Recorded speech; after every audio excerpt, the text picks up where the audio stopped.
why do people always saying they putting God first? Like, Right. what do they mean? That's what I want to ask people. Right. How do you put God first? Like, what do people mean when they say they put God first? Right. Because I don't think they understand. Well, they have a misconception about even what they mean, because when they say they put God first, they incoherent in knowing what they even mean by God. So when people say they putting God first, this is just a way of saying that they putting good first. I'm doing what's right. This is their way of saying, but like I said, it's a misconception of saying I'm putting myself first. Because God is just another concept and a higher level in being of what you would call your higher self. So when the person say, I'm putting God first, it's just a slick way or a holy way or religious way of just saying, I'm putting myself first. Right. That's it. Like you putting yourself first. Right. That's what you doing. You putting God first. How do you put God first? God is all of the intentions, the realities and shit that you have that you trying to live out, that you putting first. Right. That's God. Right. You know what I'm saying? So that's just a slick way of saying I'm putting myself first. Right. That's all that is, man. That's it. How can God benefit from you? Right. God can't benefit from you if God perfect. God have all. So what could you actually benefit the God if you saying you need his help? But what would be the point of him creating you to need his help and he had all if he could just give it to you? Right. So these is just contradictions of what God is incoherently. We say God is your father, in which he will give you this and give you that. So you see, God is just an ultimate desire of want. I need. So I got to have something that can give it to me, because I can't get it myself. Right. I can give myself life. Right. So God is just another way of saying something is going to do for me, but that something that's doing for you can only be you or things or people around you. But the God is just an illusion. The God is not a reality. But you got people that say, how do you explain the voice in people's head? Well, I mean, Because everybody got a voice in their head, and they think that's a God or like a Holy Spirit It actually answers the question on its own. When you say you got a voice in who head? In your head. In your head. Right. So it's your head. Your head and everything that reside in it is you. Because my voice not the same voice in your head. Right. We don't have the same voice. Exactly. Right. But it's one God supposedly. But if it was one God, we would have the same voice inside our head. Right. But nobody can tell us how God sounds. Right. Because have like anybody heard God? I mean, what verifies that this is God identifying himself that he's God? I mean, how do you check God ID? How do you check his identification to even know if this is who the God is? Like, who actually is the one that verifies who he is to send him and say, you can now tell people who you are? So how could a person ever say that they spoke to something that's invisible and you can't see to even know if it is what it is? So how do you verify that it's not the devil if it is God? So who gave the God his authority to identify itself as God? Because I understand for you to go get ID, you have to go be verified to even say that this is me. Right. So how can a person even say that it been verified that this God identified itself and you knew how to verify and check the ID to look at it and say, oh yeah, this God, yeah, this the real God right here. Right. You see what I'm saying? Like, you don't have no formula of even knowing. So any God that came to anybody would always be something false. Because it has no way of identifying itself over anything else that comes. So you can have two things of pretty you both saying that they the thing. Which one is which? Because if you have a devil, he's portraying himself that he is God, and God trying to tell you he God. I'm God for real though. Right. Don't listen to him. You got a problem. So neither one of them would be God. Both of those would be illusions. Why would God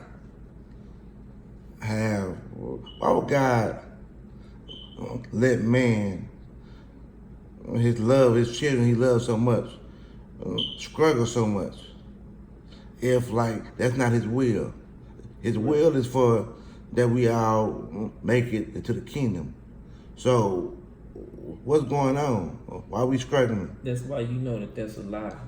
Because if he had a will and his will was for you to do something other than what you doing right now, you wouldn't be doing it. If his will was something other than what you doing right now, this means that his will didn't have enough power to stay within his self-will to do. Right. It had to do something different. Right. This means that this is not powerful. This is something that has a will, but it's only hoping that it will. Right. It don't know, because shit can do something different. Right. See what I'm saying? This is not a reality. This is people wishing how they feel on some will and saying, see, anything, any God with a will is not real. Right. At all. That's what I was saying to myself. Because I'm like, if he almighty, why would he have enemies? Like me, myself. Right. I'm me. I'm Pookie Man, what y'all know me by. Right. Whatever, Kent, whatever you know me by. Right. If I had an enemy, I go find him and I destroy him before he harm anything of mine. Right. You understand what I'm saying? But we got a God but if that you got an enemy. You've been compromised. Right. Because you don't have the power. Meaning, like if you got an enemy, that means he can kill you. He can take your power. Right. See what I'm saying? Right. So you can't have no enemy unless he equal. Right. See, your enemy is an equal. This is somebody that you're considering to have some problem with. Right. So once you have a problem with him, now y'all equal. That's like saying Screech. Yeah. Wouldn't be no enemy to me. Right. He too weak. Right. Right. So that's like saying if the devil's so weak and God is so strong, that wouldn't even be considered an enemy. No. That's like me saying Screech can't even compete with me. Right. We know that now. Screech from Saved by the Bell. Right. We know that's not true. Right. Right. Right. So what you're saying is if God is Almighty God, he shouldn't have no enemy who is devouring his children. The problem is if God have an enemy, then he's the devil. Period. Because for him to be the creator and then at the same time actually have an enemy, but he's perfect, but he the perfect one that created his own self enemies, then he would be the devil. Because this is him lying to himself, telling himself he's perfect, but out of him come enemies. See what I'm saying? This is the devil himself. That guy on that level that have an enemy will be the devil.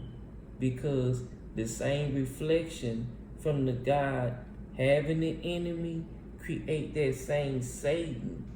Satan and enemy mean the same thing, adversary. So adversary is adversary. Like if God is the enemy of the devil, then the devil is the enemy of God.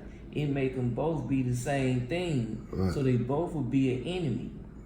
Satan. See what I'm saying? So they both is Satan. We got a problem. That God is Satan.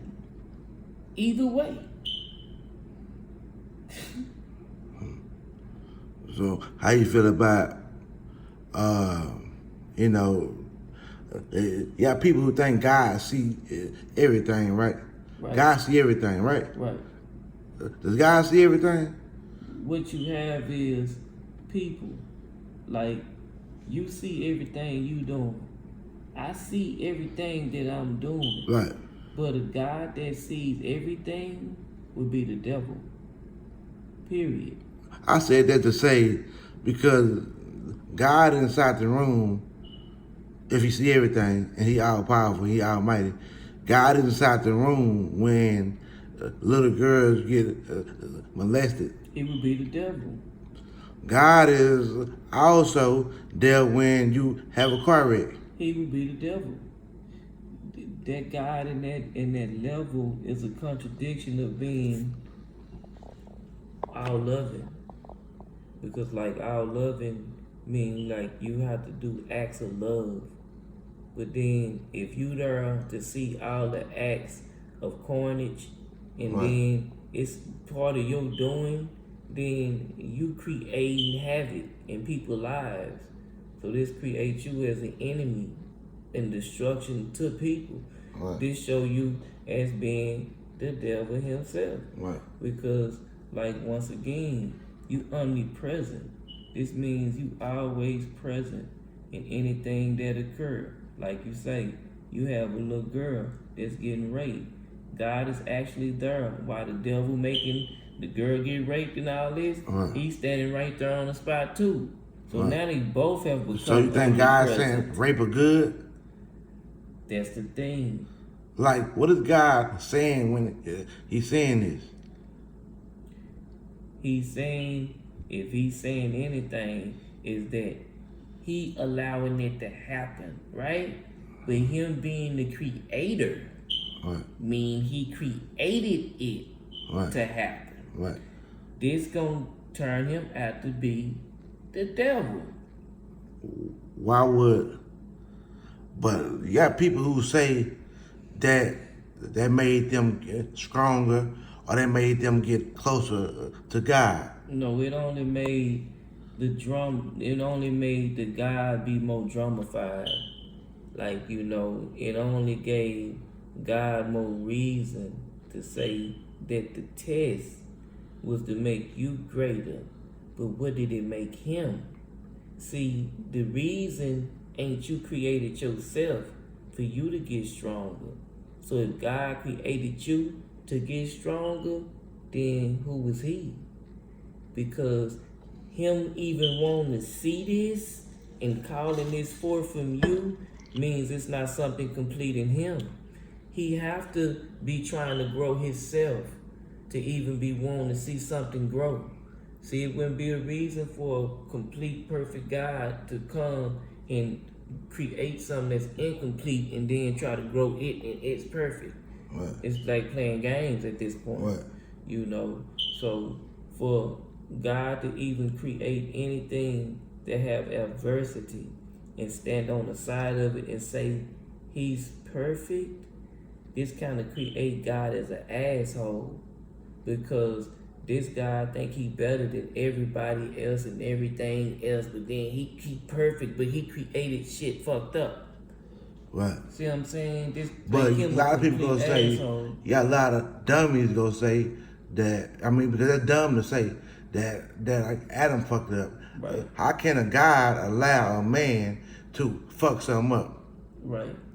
Then they say free will. This would mean that the man had more power than him, because the man could come and alter what he did the man not to do. Right. But then the man come do it. So the man is in a higher domain than actually the God, because the God create the man, but the man came and said, I'm not finna do what you want me to do, I'm doing what I want to do. And then he flipped his whole script and his will and started doing his own thing. Right. But even before the man, you had some perfect angel that did this and flipped the script and said, I'm gonna do whatever I want to do. Right. So you got God constantly failing at what he's creating to do what it's supposed to do, it do something else. Right. See, this means that, what that mean? If some keep creating something saying it's perfect, but some shit he create do something else, what that mean? The shit that's saying that it's something else is doing something else, nah, it's really something else. Know what I'm saying? It's really was something else. It ain't this he created something and it done something else. No, the shit that done whatever was created is something else. It's not what you talking about that is. Right. You understand? It's something else. Yeah. See, that's the problem with that whole trick. See, God is a trick that's played on the minds of those who don't know. Why? Because you can't know God. You can only believe in God. This is the problem. If you can't know God, then what you saying you believe, you don't know. So everything you don't know, the God knows all. So this means God ain't even cool with you. Because he didn't tell you nothing he knew. Right. He just had you as believing things. Right. This is the devil. Because the devil can only deceive if you believe. See what I'm saying? But if you knew, he can't do. It's nothing he can do with you if you knew.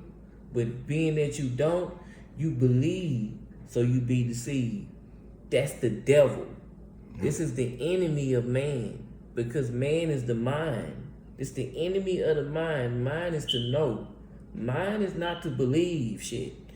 Mine is to know you can. Give me an example of believing shit. Believing shit is pretty much where you saying something like, I hope that, I'll be able to pay my bill next month. I don't know how I'm going to get it. You know what I'm saying? But I hope that I'm going to be able to pay it. And, I believe that I'm going to be able to pay my bill next week. This belief that you have, you really not sure if it's really going to go like that, because you can get to that point and not have the money. You see what I'm saying? This means you don't know. The same way with God.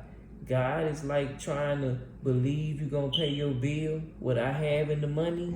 You know what I'm saying? But you saying, I believe it's going to be there. You don't know. And a lot of times, sometimes you might come and get there and you have the money. Somebody done gave it to you or something. But most of the times, you arrive, if you only just believing in God without no action, you're going to arrive at that point where you don't have the money. You can't pay your bill. Plenty of people that got put out their house or their apartment or whatever situation they was in because they was praying to God for whatever they was trying to get. They didn't get it, and they had to do something different, man. How would you feel if you only believed that your mama was your mama? Does that make her your mama if you only believe? I mean, no, it don't not make her your mama if you don't believe. It only just make it be known that you don't even know if this is your mama or not. The belief only reveals that you don't know.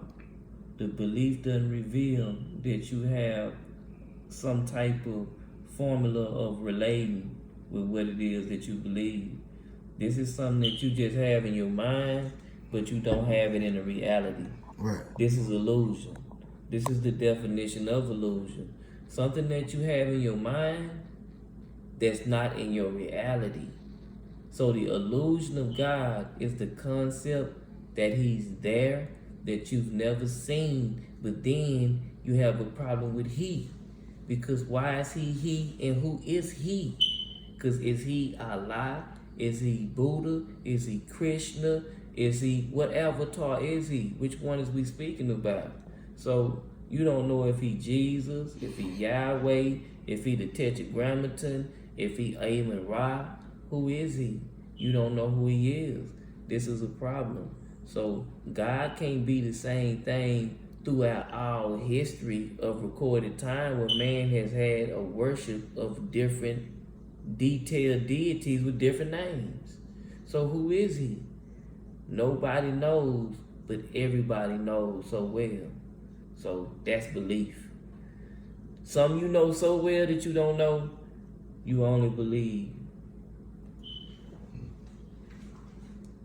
So have you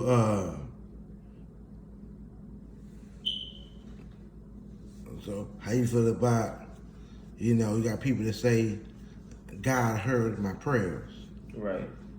How you feel about, you know? This is just another way of saying you have some detailed information on something that you don't have. To know that God heard is just like saying that you heard what I said something to you. But when I said something to you, the way that I know you heard me is your confirmation of whatever I did to let me know you heard me. But there was no way for this God to let you know that he heard you, because he didn't let you know personally that he heard you. You just making the claim that to have assurance in yourself, Right. you just make the claim to say, I know he heard me, Right. but you don't even know who he is. Right. You still haven't made got the detailed information on who he actually is. You haven't identified him. Right. That's the problem. Right. He got to have some identity for you to be able to say, I know he heard me. Well, who is he that heard you? And how did you know he heard you? Did he let you know he heard you? This ain't happened with nobody. So people only making a claim to something that they can't contain to even show you or explain it. They can only say it. They don't have no explanation to it. It's talk. It's talk. Let me see. How you feel about black people? But hold up real quick. So when people praying, right? Right. If they want God will be done, won't they just let God be? Like, why would they pray? Right. And if they want God will to be done, Right. so by them praying and saying, I mean, what are they saying? They saying that they don't trust the God that they say they believe in. Like, when you praying for something that already got everything under control, Right. this undermine that you even believe that something got everything under control. Right. Because what would you be praying for if God had everything under control, unless you believe God didn't have everything under control? So they going through some of their life and they don't like what's going on, so they decide to get down and pray. Right. I don't like what's going on. Right. And you they trying to pray. change what actually God will be testing you with. See what I'm saying? You actually praying for God to take away the same test that God given you. This is the same as Jesus' prayer in the Garden of Gethsemane when he asked God to take that cup away from him. Right. You know, when he was so afraid that he sweat great drops of blood. Right. This is the same thing.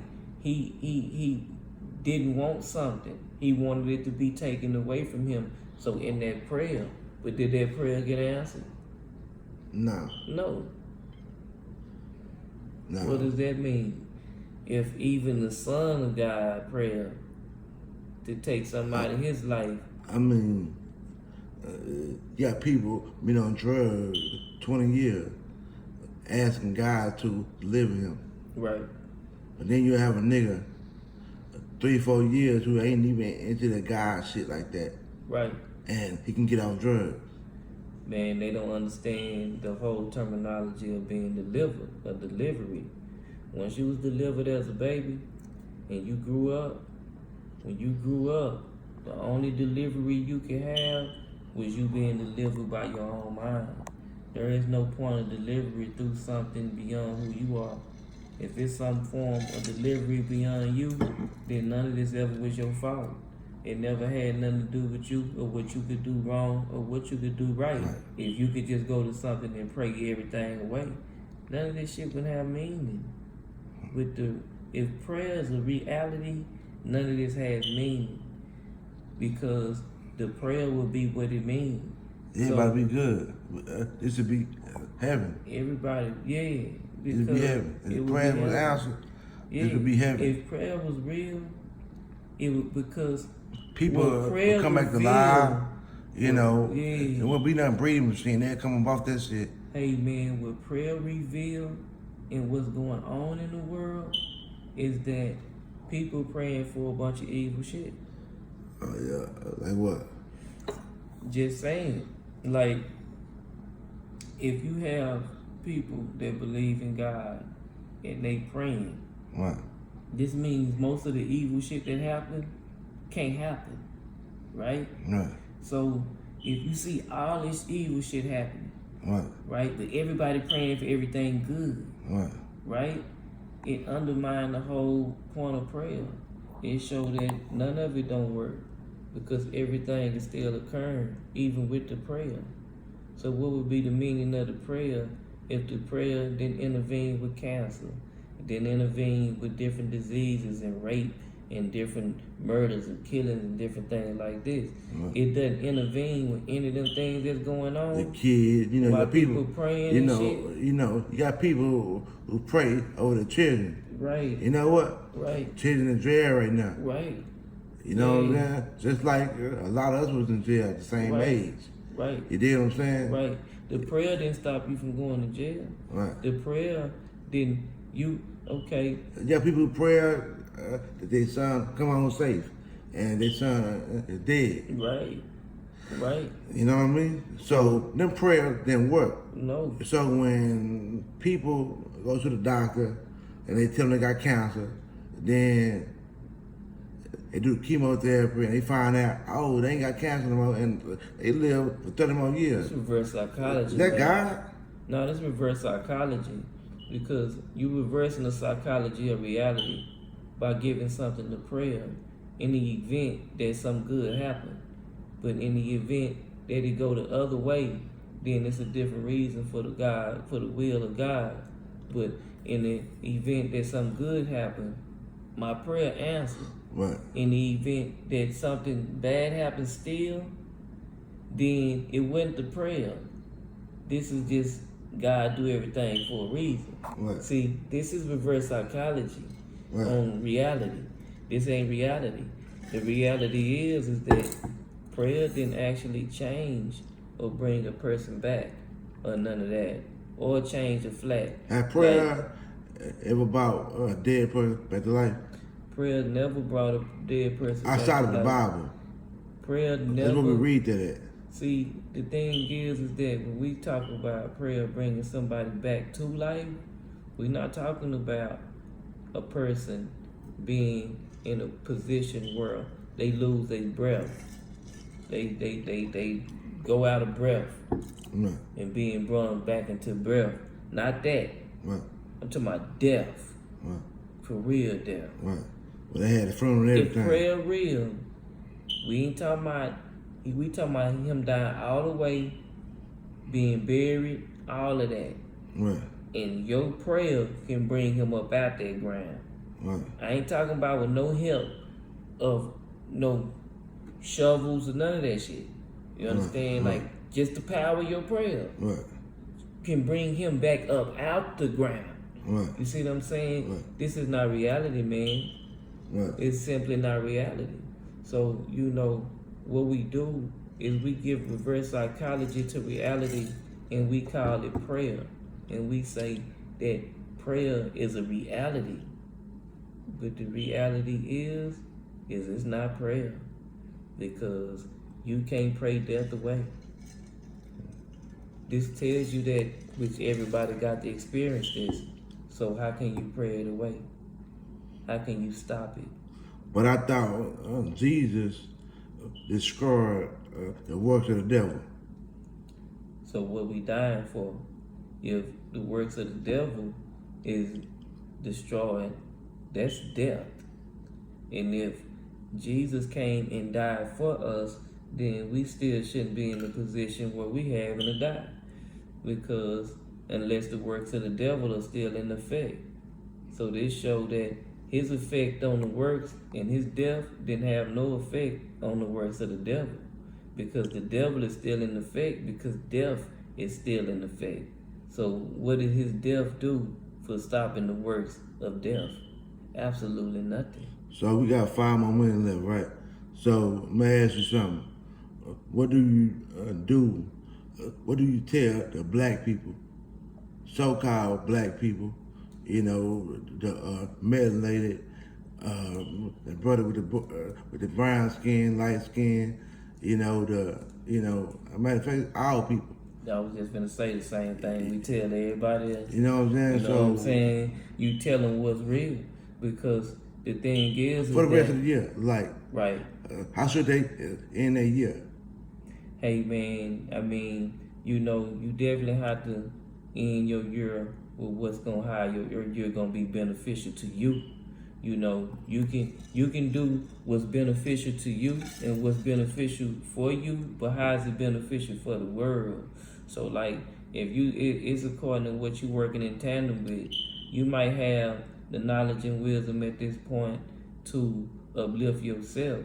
You may have the knowledge and wisdom to uplift somebody else, or you may have the knowledge and wisdom to uplift the whole world.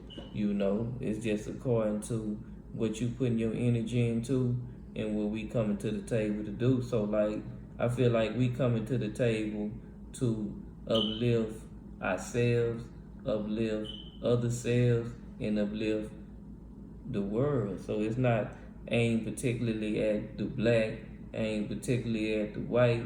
It's aimed particularly at reality, man. How do we face that? How do we accept reality for what it is and learn to grow in reality and learn to live true? Be more true to what we doing and stop living false. Stop lying to ourselves. Stop trying to be what we not. Stop trying to, go by examples that have been set for us that we didn't even put out for ourselves. Let's set our own examples, and let's take back what's been taken from us, man, and be bigger and better about everything that we doing and that we got the opportunity to do. So it's all on us now. Yeah, they got too many wrecks going on. Right. I see people have a lot of car wrecks and stuff like that, and that comes from just y'all acting like humans. Right. You dig what I'm saying? Right. Y'all fighting over a position. Right. Why can't you have no love in you till we say, look out, I'm not about to be involved and all that. Go and go. Right. Who gonna be the bigger person and say, go and go? Right. You know what I'm saying? But everybody got some type of ego. Right. You know what I mean? Mm-hmm. And stop racing to these jobs and driving crazy and stuff like that. We dying a lot of shit. We don't need to die to our own fucking hands on car wreck. We die of disease, heart failure, cancer, and all type of shit there. Let's stop having these bullshit ass car wrecks, man. You know what I mean? Mm-hmm. Be a good driver. Don't be no bullshit driver out here, man. You know what I'm talking about? I see a whole lot of that shit there. Rushing to these jobs, and when you see these youngsters inside these cars who driving fast, if you get a chance, if they in your family, sit them down and give them some game. Let them know, look out, you go kill somebody. Show them what they doing. It's each one teach one. You know what I'm saying? Be a good auntie, be a good uncle, be a good cousin. Tell them to slow down. You know what I'm saying? And we steady hurting one another. We killing one another. That's what we doing. We killing one another. Ain't nobody coming out of the community. Ain't no white man came in Oak Cliff and shot nobody. Ain't no white folks shot nobody. You dig what I'm saying? So we need to check ourselves. And when you got family members or say like little niggas who about that life, you know what I'm saying? Let them know. Put the gun down, man, before you kill your own. So when they get into it with a nigga, they tell a nigga, we black. We gotta stop fighting. That's what niggas gotta start saying to each other. Say, fool, we don't fight black no more. Those are slogans that's gotta go out. Fuck all that go vote shit. No, let's put some slogans out there that say, hey, we brothers and sisters. We ain't fighting each other. Hey, my nigga, you black. My nigga, I ain't got nothing against you. Y'all hollering go vote. That's the campaign. Vote for who? Who the fuck we voting for? Huh? Have we voted before? What happened? What I'm saying is, y'all gotta start saying, come up with different stuff. You got all these rappers and shit like that saying go vote, go vote. Hey, love black. Let's start saying things like that. Love black. Love black. Put signs out like that on the street. Not no motherfucker go vote. Who you voting for? Huh? Who the fuck you voting for? You know what I'm saying? Mm-hmm. You don't even fucking know who you voting for. So shut the fuck up with that bullshit, man. Y'all out of control, think you smart, and now they're scared y'all with these gun laws and all that shit there saying, go vote because if not, you know, they'll keep shooting. Nigga, ain't nobody shooting them no black schools. That's a motherfucking agenda. They go unarm us, man. You know what I'm saying? So y'all thinking that's what they gonna do the fuck they gonna do, your vote don't matter. You know, understand that. Black lives don't matter, black fucking votes don't matter. Understand that. Motherfucker, your life don't matter. And you talking about go vote. Nigga, that's elementary shit, man. Get up off that bullshit. And come up with a different slogan for November and October and fucking December. Love black. Love black. That's the slogan, man. And we about this bitch, man.